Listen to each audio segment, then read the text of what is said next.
Welcome to the Second Bite Podcast, where we talk with top entrepreneurs and CEOs about creating valuable companies through creative transactions. Now, let's get started with the show. Welcome to the Second Bite Podcast. I'm super excited. We got a unique and different type of episode today. I've got two guests with me, which I don't think I've ever done before. Raj Ramanan, who's been on the podcast before, and Seth Price from BlueShark, a recent acquisition of Raj and the good folks at Herringbone. Gentlemen, welcome to you both. Great to be here. Thank you, Todd. Hey, Raj, I want to start with you because, it's January of 25. You acquired Hennessy last year. You acquired CJ last year, both in the legal marketing space. You've now acquired BlueShark, very well known in the legal space. So it feels like this is a roll. Is that how you would define it? Now, yes and no. So an M&A roll-up in the sense that we are kind of buying great assets and pulling together in a platform. But in a traditional roll-up, you are integrating into one brand. And we're not doing that.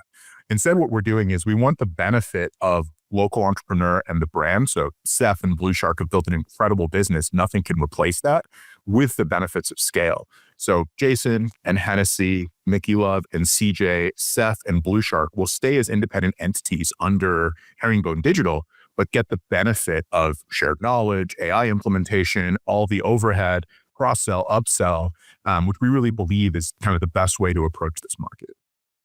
Interesting. And Seth, if I can go to you. So you're growing a great business. You've been in business for a long time. You've got a really well-known brand. What excited you about this enough to say, I'm in as well? For me, if there was going to be a situation where we take a transaction like this, the idea that our clients and our team would be better off. That was the litmus test for me, right? I've been successful at the law firm. This has been a passion play. And for me, when I saw that the team was excited about something of what comes next, we're going to see a lot of change. We already have, and it's only getting faster over the next few years.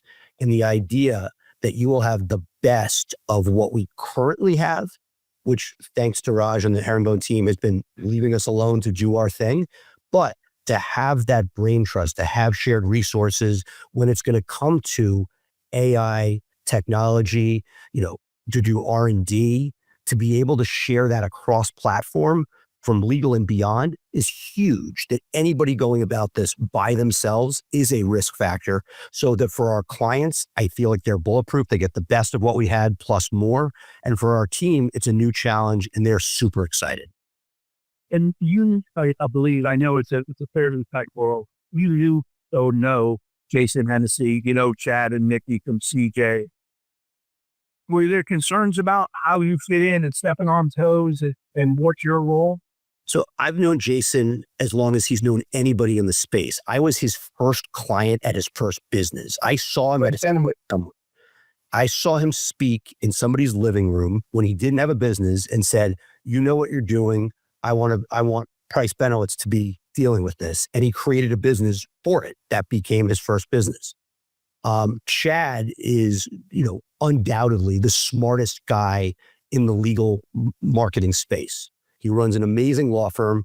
He has been a mentor, a friend, and to see what he and Mickey have done. Mickey and I have shared stages for the last decade and a half. She is wicked smart. And the fact that we could have that brain trust together, that was, that plus Raj and good looking guy to run the show. But the idea that we would have those minds working together, especially given what we see in the market right now, the next few years is going to take everything we have to make sure we stay ahead of the curve. We've done a great job for a long time, and I can't wait to see what these next few years can bring. Yeah, it's really cool how this came together. Like, we've known Jason for a long time, and the Trinity Hunt guys, did a great job of sort of building a relationship with him as well.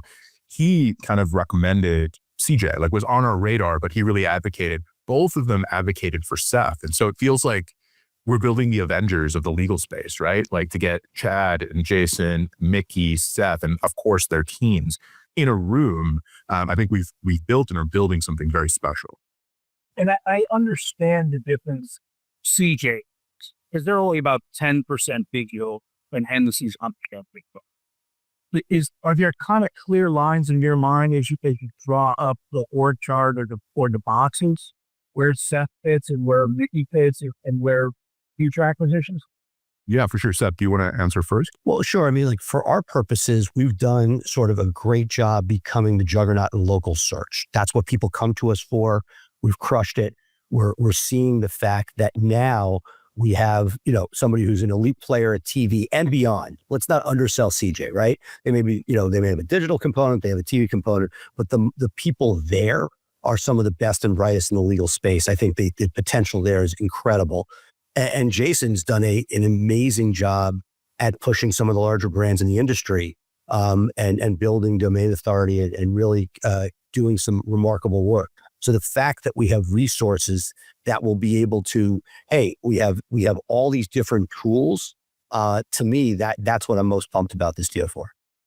And I think because they know each other and the brands have somewhat different personas in terms of the clients that they speak to, the ability to sort of cross-sell and cross-refer far exceeds any competitive issue. Plus, they all know each other in the industry. So we haven't seen any issues and only upsides so far. And when I take a look at the legal marketing, I see two kind of big ones, right? I see Everservice and I see, or do you see yourself as kind of the third competitor there? Or do you see open ocean that you need to serve and want to? Yeah. So any future investor or buyer in this space is going to compare us to both of those. But I view us as pretty different. First of all, this is a gigantic market that's super fragmented, right? You could estimate, 40 to 80 billion in total local advertising. The biggest is probably Scorpion at 250 million, a drop in the bucket. And it's just incredibly fragmented. So there's a ton of, I like your word, there's a ton of sort of white space or blue ocean to kind of keep running our play without bumping against those guys. I also think our model's very different, right? And we were very intentional about who we partnered with and how these assets fit together, just like we talked about at legal, like Jason, Hennessy, CJ, BlueShark, these kind of puzzle pieces fit together very intentionally, which I think is different than other people that have tried this strategy. And kind of like we talked about, we're not doing a traditional roll-up. We're preserving the brand. We're preserving the teams. And I just think that's such a huge entrepreneurial unlock to kind of win this market. Scorpion, on the other hand, is a closed ecosystem. They have kind of their proprietary stack, and you have to sort of get on that stack. And we're much bigger believers in the open source model, the alternative to that. And they've also become so big, they're somewhat of a monolith, right? One brand that serves everything, while we have these different brands and to serve different personas.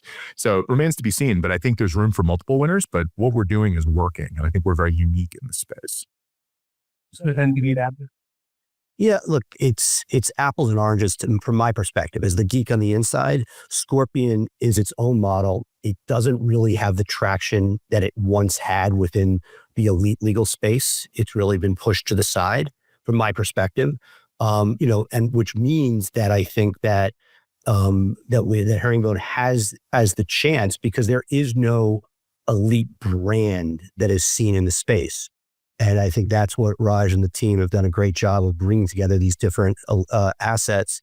For myself, one of the things you should follow on with your earlier question, which is, when we were looking at options for BlueShark, if we wanted to do something, there were guys who knocked on our door. You saw some of these where they wanted to bring their cousin in and said, hey, it's an Harvard MBA, let him run it. We're like, no, look, I built this company with friends and our team has become friends over the last decade. This was, didn't want to screw up what we had. And I think the idea there's somebody out there in Herringbone that appreciates the unique aspects of each of these organizations and wants to squeeze as much out of those as possible, rather than let's just, you've seen this across the board. That's the scary part, right? This industry is littered with people that have bought things and destroyed them. And so the idea that you had somebody whose goal is not to destroy, but rather make stronger, that's what, again, it doesn't come around every day. That's the problem. There aren't that many people, who have come out and said, hey, we see what you're doing and we want more of it, rather than, hey, if we cut all these expenses, we'll make more money. Seth, I really appreciate that. I mean, a really core value is kind of like, making the founder the center of the story. The founder is the hero of our story, and that's fact, right? And I have so much respect for anyone that starts any type of business. If you're sort of hanging your own shingle, spin out to start your own legal firm or home services business or startup, which I've done, I have a ton of respect for anyone on that journey, and we want to be a partner to people on that journey. And it's true that we kind of talked about what's different about a traditional roll-up. We're not so arrogant to think that we could run a business better than the founder and the team. And so Seth and Brenton and Melanie and Brian have built an amazing team and culture, and it's working. We want to put the fuel behind that and sort of unlock that entrepreneurial potential and help them where they need help, and AI investments, things like that. And Seth, you might have already answered this a little bit within that, but you've been growing year over year on the cloud top. Next year, you'll grow again, and you'll be, in theory, more valuable on from. Why not wait until you're bigger to do it? Why now? Can you just threaten that for a little bit? Look, I mean, the way that they've structured stuff where you're rolling a good chunk over, you're part of it. So it's a question of whether you want to be there yourself or whether you want to, on a straight math, there's a math reason to do it this way. There's also just, the interest of learning something new. I think that was a part of it. We've had guys that have been, doing the same thing for a long time. And the idea that they'll have new challenges and new opportunities. When we started BlueShark, right? Brenton started as an intern at the law firm. He was doing marketing. They were sort of running a modest team. And part of the reason I started is I was sick of losing people. Every 2 years, I'd lose my top guy because they go off and do something else. One guy became a sports agent. One guy solving the issue of AIDS in Europe. I mean, guys have done some cool stuff, but they weren't with me. And so if I could grow inside of work. Correct. And I couldn't find a place for people to build and grow.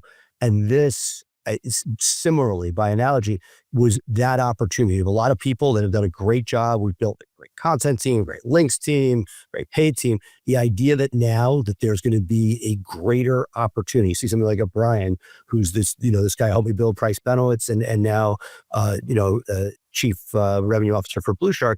This guy, has bigger things in store for him through his career. And this is one of those platforms that could give that for him. I know equity is a part of the deal consideration, Raj, and I don't know what you can say and what you can't say. And of course, nothing here promised anything on from there. How do you tell guys like Seth when they join or Chad or Jason, how do you set expectations around what you want to do given the size of your ambition? Yeah, absolutely. So again, the founder kind of being the center of the story, it's really important to me and to us that the founders and the team stay throughout the journey. And so having a portion of the deal consideration in equity is huge. And what's beautiful about the Trinity Hunt model is it's incredibly aligned incentives. There's one class of equity. So Seth is right alongside me, right alongside Trinity Hunt and John Martin on our board. And that creates just radically aligned incentives. And we're just super transparent about how the model works, right? If we kind of do our jobs, acquire at a certain pace, support our teams into creating organic outcomes and growth, and act as a platform, we have all the comps of what this thing could be worth down the line. And we want people that believe in Herringbone enough to roll equity. So for no, we want people that are in for the whole journey. Sorry, Seth. No, not at all. I was just saying, the fact that they were like, hey, we want you on the board. Raj calls me, what about this? What about that? It's really been a very yin yang. The thing that you sort of worry about, and like Mickey and Jason give you a heads up, it is a very sort of, there's parenting where there's helicopter parenting and there's hands off. These guys have been very hands off. Go do your thing, hit your numbers, continue to build and grow and do right by your clients, because that's what's going to make for the best business long term. I was say there's some integration bets that, again, we're super open with our founders that we need to get on the same stack and things like that the founders have gotten behind. But yeah, we really believe in the autonomy and the entrepreneurial spirit for them to kind of run their businesses and then get the help they need. Can we foster? To get granular for a second, they always try to do it. Here's what you guys are saying. I see oftentimes, and I get it. As you know, that's not the buzz about private equity that's out there in the world of jet. So Seth, when you go hear people and say, how did you do it? And what were the biggest concerns that you heard from your people about the transaction?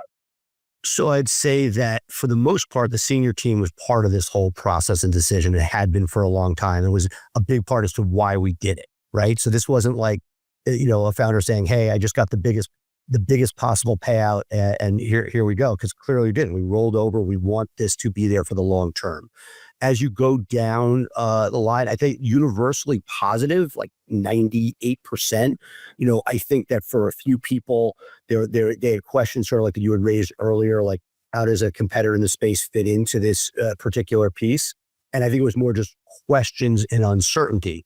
Look, there's a lot of negative buzz of private equity out there. So like for this to make sense, this was an educated decision to take something that was doing something different than what we'd seen in the market. There's no shortage of people that will offer you money to buy your EBITDA, for lack of a better term, but seeing somebody who is going to allow your people, myself, Breton, to be in place, to be on the board, to have a team that will see more opportunity, that was extremely desirous. And to Seth's credit, once we sort of had the framework of the deal, he did kind of loop in his senior leadership team. And so went out to DC, spent a couple of days there, and gloves were off. They asked I'm sorry, Rob.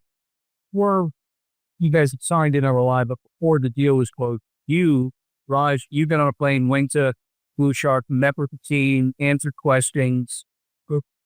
We did not have we had not signed anything other than an LOI at that point. Right. Yeah. Right.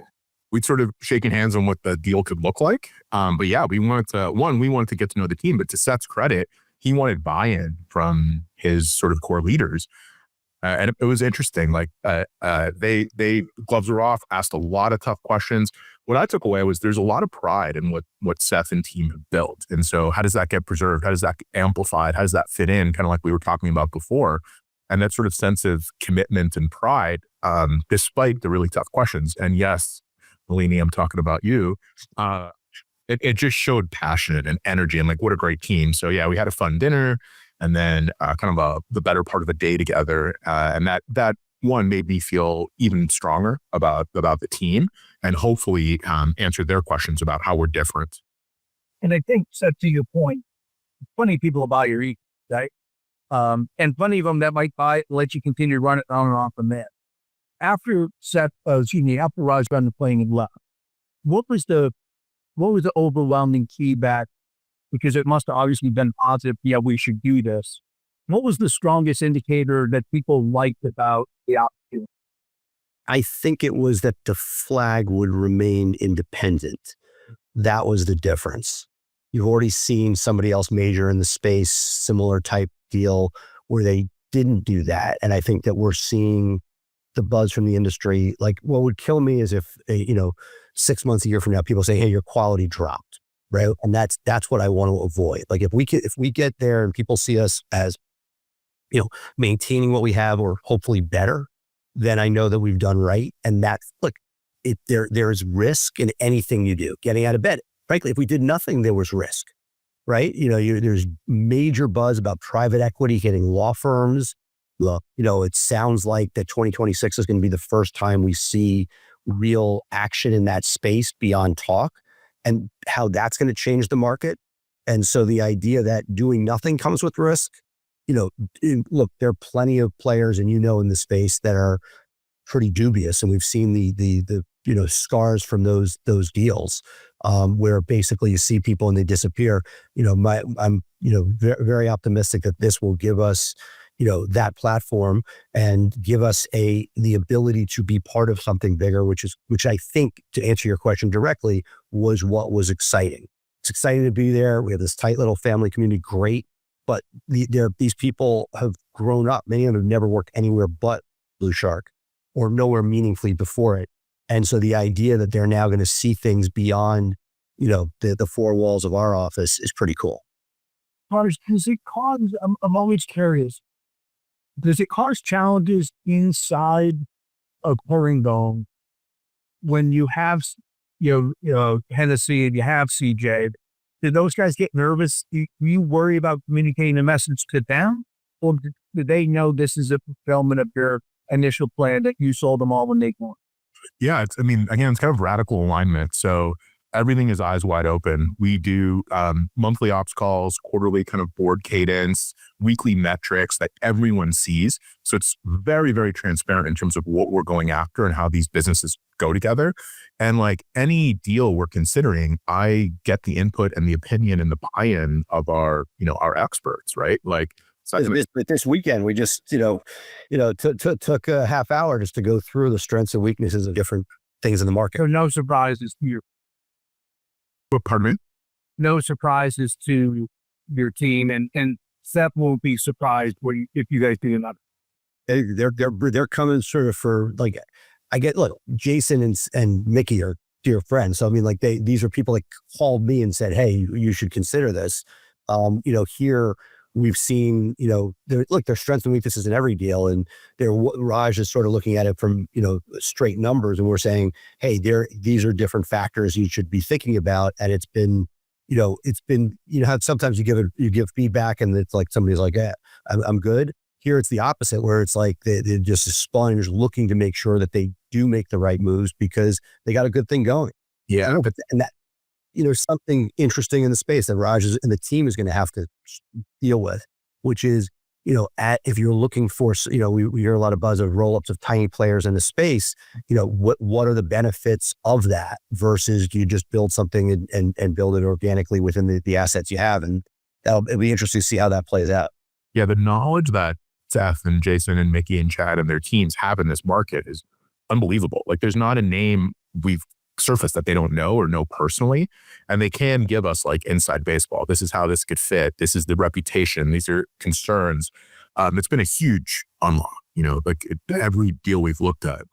I think you've answered this question, but I'll ask it anyways. Are you built out in legal now? And since I think the answer is no, are there niches in law or services in law you're trying to strengthen across legal? Legal kind of got shot out of a cannon, right? Like I'm super happy with where we're sitting. All these partnerships were kind of struck over the last 12 months. The complementary things that we're interested in, obviously it depends on what we see in the deal and buy-in from our current leaders are, we're sort of heavy on personal injury. So other agencies that serve non-PI, add products that complement kind of core website building and SEO. And then kind of like what Seth's saying, it's hard, but like the right sort of smaller tuck-ins. So great founders that have not hit escape velocity that want to partner inside of a BlueShark, inside of a Hennessy, inside of a CJ, to do right by their clients and offer something that they can't today. There's several out there that are few that we're sort of talking to, and that becomes a very interesting opportunity to drive scale and also give them a win. And so if one of those $1 million EBITDA businesses, either Seth knew or uncovered, or you guys in conversation determine that would fit in much better with BlueShark than it would with Hennessy because of their local folks. Roll into BlueShark or become part of Herringbone? In those cases, I mean, these are all TBD case by case, but we look for where it fits in terms of what customers they serve, what's their price point, what's their product mix, does the sort of founder, want to take this on? But yeah, the goal would be to put those inside of one of our existing flagship assets. Right? Like again, this is the next step, which is inside baseball, which is, acquiring and integrating change management, not for the faint of heart. So, and that's, that's the question. I know in law firm acquisition, right? There's sort of a truism for those people playing along at home, like buying a PI firm, the current inventory generally generates no profit. Right. And so I think that's sort of the tough part. You're playing for a future EBITDA, for example, but the integration costs could be tremendous. And I think that's the yin yang that they're going to be thinking about from the highest levels. It's such a great point and clearly such an operating point. I feel the same way, right? I've done a ton of integrations and like, man, history's littered with failures and battle scars. It always looks great on a spreadsheet. Like if the math works, this could be great. And so that's why we're going to be very choosy and very careful. I think it really comes down to like the right business, the right founder, and our existing team, their buy-in. Like, yes, we want to go do this. So it'll be selective, if at all. It's a cool question. Seth, I know you've been integrating and using AI inside of BlueShark. It got biggies from your more things that you're around now. Maybe you could answer, Seth, from an operator's perspective, what do you think? What do you see as low-hanging fruit from the AI inside of BlueShark?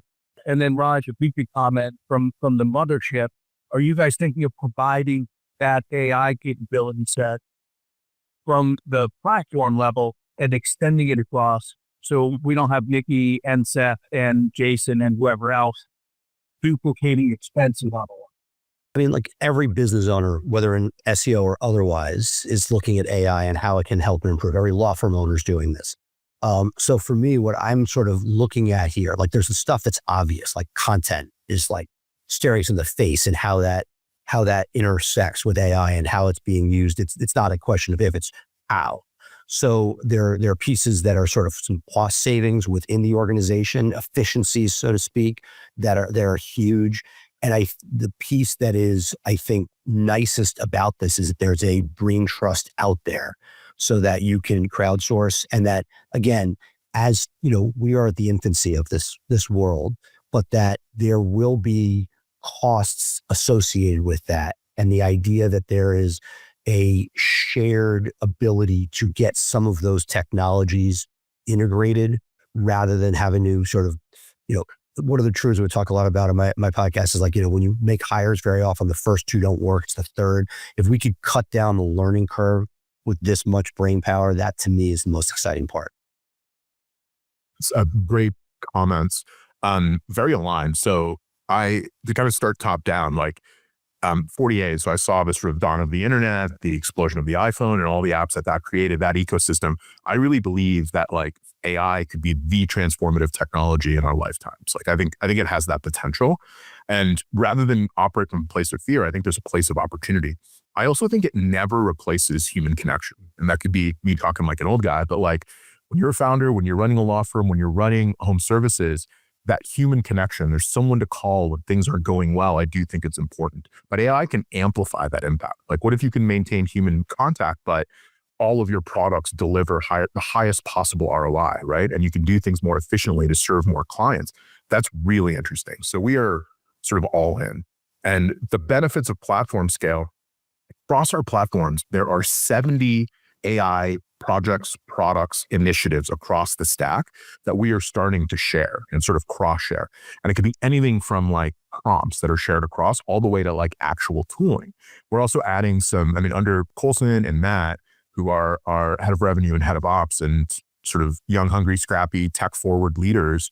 We're also going to add some tech talent to partner with the platform teams to scale the bets that show the most promise and offer scale. But all of this will be in partnership with founders. I think where it goes wrong is, hey, we're mandating you use this tool for content that works great for legal, but doesn't for dental and, hurts retention. We'll never do that. We're never going to hurt the end customer or kind of go around our founders, but they could opt in like, hey, this is really cool. And we'll be able to do that knowledge share. And it's also cool to see this happen already and happen organically across our founders. And we can support in sort of driving scale against the winners. It would certainly seem to make sense that in this case, these three founders are contributing to initial design and intent and benefit. I'm sure. Wrap with this question. I think about the big successes in video. And one of them is always Trinity. Trinity used to be known as SEM. They bought a bunch of brands and integrated them, or probably as well as you guys are doing here. And they found a real premium for like a landed house rather than a house of them. And so they create community and they create properties and it's